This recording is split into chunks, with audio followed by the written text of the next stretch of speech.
जी जैसे यहाँ पर शनिवार की रात को आग लगी मार्केट के अंदर, उसका क्या रीज़न रहा होगा? इसमें देखिए किस रीज़न से लगी ये तो भी जानकारी नहीं हुई है, लेकिन सबसे बड़ी अगर इसमें चूक बताई जाए तो ये भारतीय जनता पार्टी जो नगर निगम के अंदर बैठी है, मैं तो ये मानता हूँ कि वो बिल्कुल आँख मूंद के बैठे हुए हैं। और जो उनकी जिम्मेदारी बनती थी, जो उनकी नैतिकता के आधार पे और जो उन्होंने अलॉटमेंट करी थी, एमसीडी ने ये तय बाजारी के अगेंस्ट में ये दुकानें दी थी, उनको यहाँ पे सारी सुविधाएं देनी चाहिए थी। पानी की सुविधा हो, चाहे टॉयलेट की सुविधा हो, चाहे सड़क की सुविधा हो।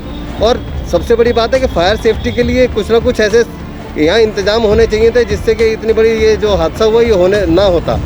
आज ये देखने में आ रहा है कि कभी शादरा इंडस्ट्रियल एरिया में आग लग जाती है, कभी शास्त्री पार्क फर्नीचर मार्केट में आग लग जाती है। तो आखिर है क्या? मुझे लगता है भारतीय जनता पार्टी के नेता जो लाइसेंसिंग डिपार्टमेंट के चेयरमैन हैं या मेयर साहब हैं या स्टैंडिंग कमेटी के चेयरमैन हैं, सिर्फ वो कुर्सियों का आनंद लेने के लिए बने हैं। उनकी जनता के प्रति कोई जिम्मेदारी नहीं बनती, जनता के बीच में आने की उनकी कोई जिम्मेदारी नहीं बनती, ना व्यापारियों के बीच में आने की जिम्मेदारी नहीं बनती। और अपना आराम से अपनी कुर्सियों का लुत्फ उठा रहे हैं। आगे वो नहीं देख रहे कि अधिकारी क्या कर रहे हैं। जो निगम के अधिकारी हैं वो बेलगाम हुए घूम रहे हैं। जो भ्रष्टाचारी हैं उनकी सेफ्टी गार्ड का काम आज भारतीय जनता पार्टी के तमाम नेता उनके सेफ्टी गार्ड का काम कर रहे हैं, भ्रष्टाचारियों को बचाने का काम कर रहे हैं। और जो मेहनती और लगनशील और कर्मठ कर्मचारी एमसीडी के अंदर हैं, उनकी अनदेखी होती है, उनके साथ दुर्व्यवहार होता है और उनके साथ अलग अलग तरीके से उनका हरासमेंट किया जा रहा है। मैं तो सिर्फ एक ही बात कहना चाहता हूँ आपके माध्यम से, मीडिया के माध्यम से, कि भारतीय जनता पार्टी अपनी आँख नाक खोल ले। हम जनता के काम के लिए जनता के बीच में व्यापारियों के साथ खड़े हैं। जिस तरीके से आज ये हादसा हुआ है उसकी जिम्मेदारी लेते हुए भारतीय जनता पार्टी के जितने भी नेता हैं, चाहे वो मेयर साहब हो, चाहे लाइसेंसिंग कमेटी के चेयरमैन हो या स्टैंडिंग कमेटी के चेयरमैन हो, उनको नैतिकता के आधार पे अपना इस्तीफा दे देना चाहिए। और जो अधिकारी हैं जैसे एसी हैं और जो एलआई हैं, इन पे सख्त से सख्त कार्रवाई हो, क्योंकि उनकी देखरेख की जिम्मेदारी यहाँ पे बनती थी, लाइसेंस की जिम्मेदारी उनकी बनती थी, यहाँ पे तमाम इंतजामों की जिम्मेदारी उनकी बनती थी, फायर से रिलेटेड जो सेफ्टी चाहिए थी उसकी जिम्मेदारी उनकी बनती थी। आखिर ये तमाम लोग जो करोड़ों रुपया लगा करके यहाँ व्यापारी अपने व्यापार करने के लिए बैठा हुआ है, उसका तो घर से सारा पैसे में नुकसान हो गया। उसने ब्याज पे कर्जे पे पैसा ले करके छोटी छोटी दुकानों में माल भरा होगा। आज वो कहाँ से उसका पैसा वापसी करेगा और कहाँ से अपने परिवार का पालन पोषण करेगा? इसकी जिम्मेदारी किसकी है? इसका जवाब कौन देगा? ये भारतीय जनता पार्टी की एमसीडी को इसका पूरी तरीके से अपने आप को जिम्मेदार मानते हुए इन सारे लोगों को जो है इनका कुछ ना कुछ नुकसान की भरपाई करनी चाहिए, इनको कंपेंसेशन देना चाहिए। और तमाम लोगों का दुकान बनवाने के साथ साथ जो उनका माल का नुकसान हुआ उनकी सारी सबकी भरपाई करनी चाहिए।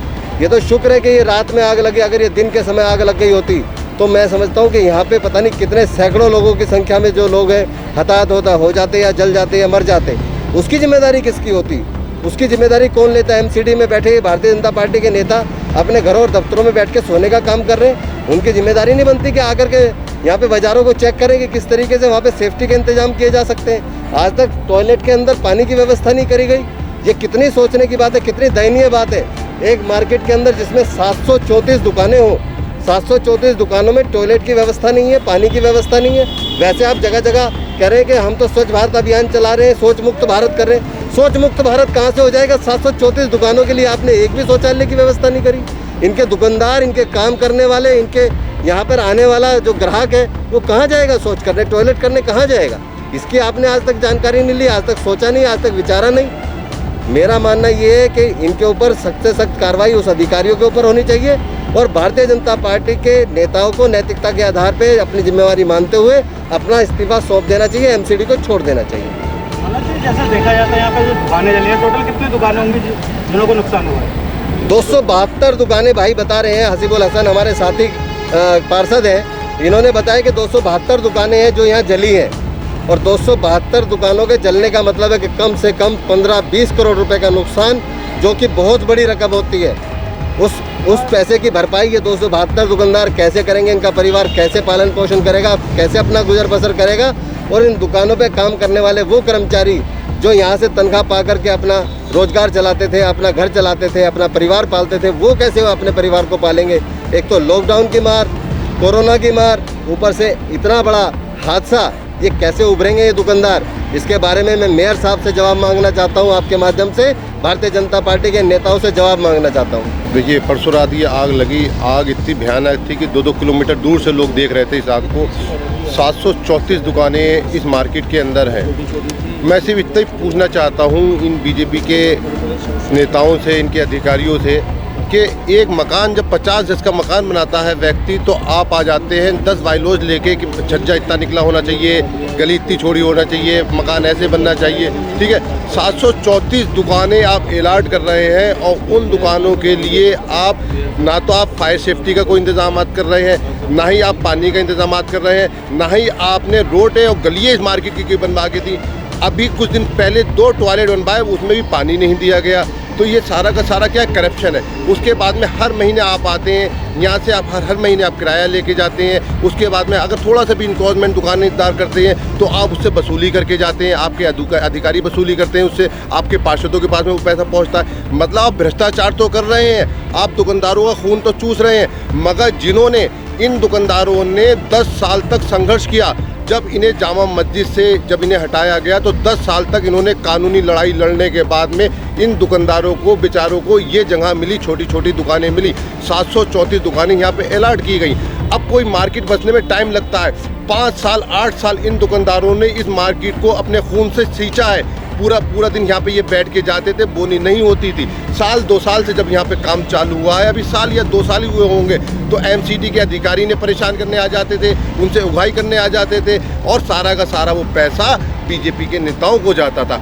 मगर किसी ने भी इनकी सुविधाओं के नाम पर, इनकी सेफ्टी के नाम पर, फायर सेफ्टी के नाम पर कोई इंतजाम नहीं किए। मैं तो सिर्फ इतना ही कहना चाहूँगा, जो 234 दुकानें जली हैं, जो इनका करोड़ों का नुकसान हुआ है, जो भी इसमें अधिकारी सम्मिलित हैं, जो भी इसमें बीजेपी के नेता सम्मिलित हैं, उन सब के खिलाफ कठोर से कठोर कार्रवाई होना चाहिए। और जैसा कि मेरे मनोज त्यागी जी से, जो हमारे नेता विपक्ष हैं, उनसे बात हुई है, हम इन सब के खिलाफ FIR भी करवाएंगे और बीजेपी के जो नेता हैं, जो मेयर हैं, इनके खिलाफ भूख हड़ताल पे भी बैठेंगे, क्योंकि वो ये भूल गए हैं कि आम आदमी पार्टी भले ही हम विपक्ष में है, मगर एक ईमानदार आदमी वो विपक्ष में हो चाहे कहीं भी हो, उसकी आवाज़ को कोई दबा नहीं सकता। मनोज जी, जैसे यहाँ पे जो व्यापारियों का नुकसान हुआ है, उसकी भरपाई के लिए सरकार क्या करना है?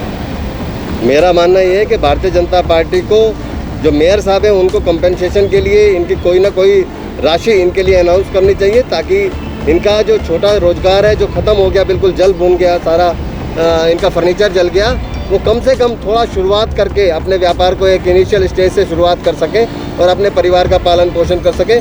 कम से कम इतना MCD को इनको कंपनसेशन देना चाहिए।